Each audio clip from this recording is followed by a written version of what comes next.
মন যদি একবার দেওয়া যায় সেই মন আর ঘুরিয়ে নেওয়া যায় না গো। কিন্তু কিন্তু দেওয়ার মতো দিতে হবে, ধরা যেন দেয় পরপারে প্রাণ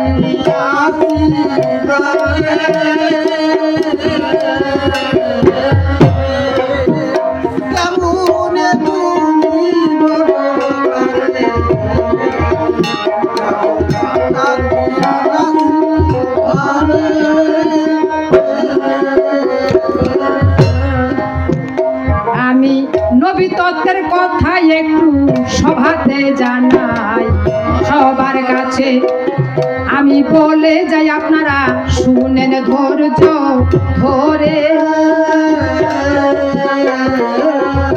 আল্লাহ সবসময় গরিব মানুষকে ভালোবাসতো, কাঙ্গাল ফকির ভিখারি এগুলা আল্লাহ বেশি ভালোবাসতো। প্রমাণ সামান্য কথাই আমার মনে পড়ে গেল, সবার কাছে ধরে তোলাই ভালো, আপনারা শুনেন ধৈর্য ধরে।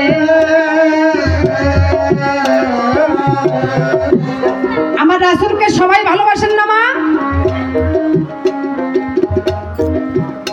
রাসূলকে কারা কারা ভালোবাসেন হাত উঠান তো।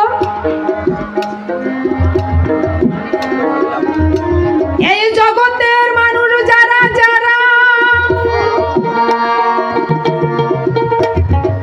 আবার রাসূলকে ভালোবাসেন তারা তারা, একটা ধনী মানুষও ভালোবাসে, একটা গরিব মানুষও ভালোবাসে, কিন্তু ধনী মানুষ যেটা করতে পারে গরিব মানুষ সেটা পারে না, তাই তো? একদিন মক্কায়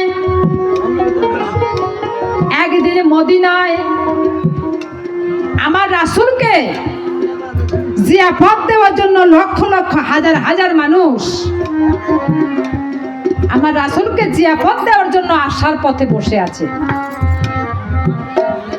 কারণ আমার রাসূলকে জিয়াফত দিয়া তার বাড়িতে খানা খাওয়াবে। আসতে ভালো লাগতেছে না? আমার রাসূলকে মাগো জিয়াফত দেওয়ার জন্য বড় বড় ধনী মানি মানুষ যারা যারা চিঠিতে লেখা জিয়াফত দিবে, তারা হাজার হাজার চিঠি নিয়ে মানুষ চাতক পাখির মতো আশা পথে চেয়ে আছে, কখন আমার দয়াল রাসূল আসবে, আমার রাসূলকে জিয়াফত দিবে। কিন্তু এই ধনী মানুষের মধ্যে একটা গরিব মানুষ, সে সারাদিনে একবার খানা খায় না। যেমন আমার মা ফাতেমা 70 তালির কাপড় পরেছে,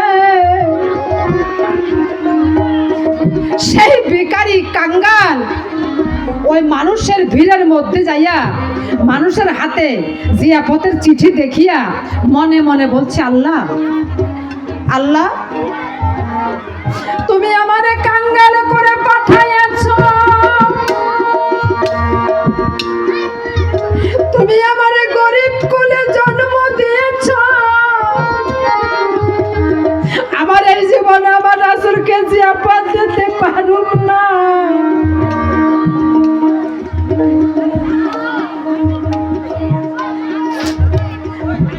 আস্তে অমা বসো বসো, আমার রাসূলকে আমি জিয়াফত দিতে পারুম না, আল্লাহ আমার এই জীবন বৃথাই যাইব।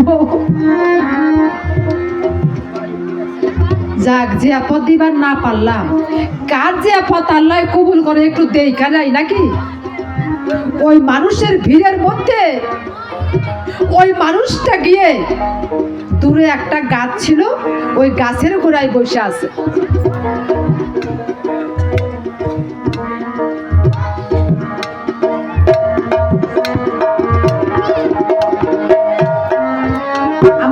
রাসূল সেখানে এসে উপস্থিত।